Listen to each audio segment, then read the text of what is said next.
மோசே போதும் என்றால் என்ன? அவர்கள் அபிஷேகத்துக்கு உட்பட்டவர்களாக, கிருபைக்கு உட்பட்டவர்களாக காணப்படுகிறார்கள் என்று சொல்ல வரேன். வரவேற்கத்தக்கது, மெச்சுக்கொள்ளப்படத்தக்கது. வந்த மாத்திரத்தில் கர்த்தர் சொல்லுகிறார், பஸ்கா இனி தாமதிக்க வேண்டாம், பஸ்காவையா சரி. பஸ்காவிற்கும் கீழ்ப்படுகிறாங்க.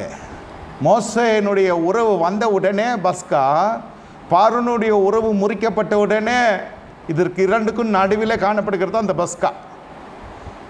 அது பின்னாட்களே அந்த பஸ்கா பயபக்தியோடு ஆரம்பிக்கப்பட்ட பஸ்கா பின்னாட்களே பஸ்கா பண்டிகையிலே ஒரு பண்டிகையாக மாறுகிறது. அந்த பஸ்கா பண்டிகையில் போய் தான் இயேசுவை தொலைத்து விட்டாங்க மரியாளும் யோசேப்பு.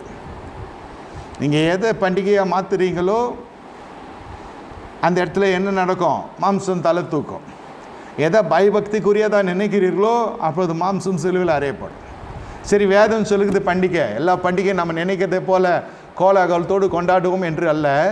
இந்த பண்டிகைகளில் சிலது கர்த்தரை இழக்காமல் நம்ம பார்த்து கொள்ளணும். இந்த பாருங்கள், ஆரம்பித்தது பரிசுத்தத்தின் நடையில் ஆரம்பிக்கப்பட்ட பஸ்கா பண்டிகை. அவர்கள் எவ்வளோ பரிசுத்தமாக இதை கடைபிடித்தார்களோ அந்த இரவே கர்த்தர் அவர்களுக்கு அற்புதங்களை செய்ய துவங்கினார். புதிய விசுவாசம் உள்ளே வருகிறது. நீ எப்படி பலமான இருக்கிறாய், எப்படி ஒருத்தரோடு ஒப்பான யாருக்கும் ஒப்பிட்டு உங்களை பார்க்க முடியாது ஜீவியம் செய்யப்படுகிறது, எப்படி நீங்கள் ரட்சிக்கப்பட்ட ஜனங்கள் எல்லாரை காட்டிலும் மேலானவர்கள் என்பதை குறித்து நான் போதித்து கொண்டிருக்கிறேன். எல்லாரும் வழிபடுகிறதை போல் அல்ல. எல்லா ஜனங்களும் இயேசுவின் நாமத்தை தரித்த ஜனங்கள், நாமம் தரிக்கப்பட்ட ஜனங்களை போல் ஆராதிக்கிறதை போல் ஆராதிக்கவில்லை. உங்களுக்கு என்ன விசேஷம் காணப்படுகிறது என்று கேட்டால், அந்த பஸ்காவை கிறிஸ்துவின் இரத்தமாக, சரீரமாக, அவருடைய இரத்தமாக அந்த அப்பத்தையும் ரசத்தையும் உட்கொள்ளுகிறோம்.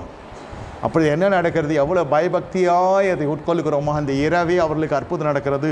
பூரண விடுதலை கர்த்தர் தருகிறார். ஒரே இரவில் செங்கடல் கடக்கிறதை விட தொடர்ந்து வந்திருக்கிற 432 ஆண்டுகள் வம்சாவளியாய் பின்தொடர்ந்து வந்துக்கிற சாபம், அடிமைத்தனத்தின் வேற கர்த்தர் செங்கடலில் அடியோடு அழிக்கிறார். அதுவே புதிய ஏற்பாட்டில் என்ன சொல்லப்படுகிறது? அந்த செங்கடல் கடந்து வந்தது ஞானஸ்தானத்துக்கு ஒப்பனையாய் காணப்படுகிறது. முதல்ல இந்த பஸ்கா தான் அடிப்படை ஆசீர்வாதம். புசித்தலும் குடித்தலும் தேவராட்சியம் அல்ல. ஆனால் அதே சமயத்தில் இது எதுவாய் மாறுகிறது? தேவ சரீரமாய் மாறுகிறது, தேவ ரத்தமாய் மாறுகிறது. நமக்காக ஒரு ஆட்டுக்குட்டி அடிக்கப்பட்டால் ஒழிய நமக்கு மீட்பு இல்லை என்ற சத்தியத்துக்குள்ளே அவர்கள் வருகிறாங்க. கிறிஸ்துவுக்கு இது நேழோட்டமாய் முன்னே இது விவரிக்கப்படுகிறது. ஒரு ஆட்டுக்குட்டி அடிக்கப்பட வேண்டும். ஏதேன் தொட்டில் ஒரு ஆட்டுக்குட்டி அடிக்கப்படுகிறது. எகிப்து தேசத்தில் ஒரு ஆட்டுக்குட்டியினுடைய ரத்தம் அவர்களை வெளியே கொண்டு வருகிறது. ஆட்டுக்குட்டியினுடைய ரத்தம் இருந்தால் உன்னுடைய வாழ்க்கையிலே மறுரூபம்.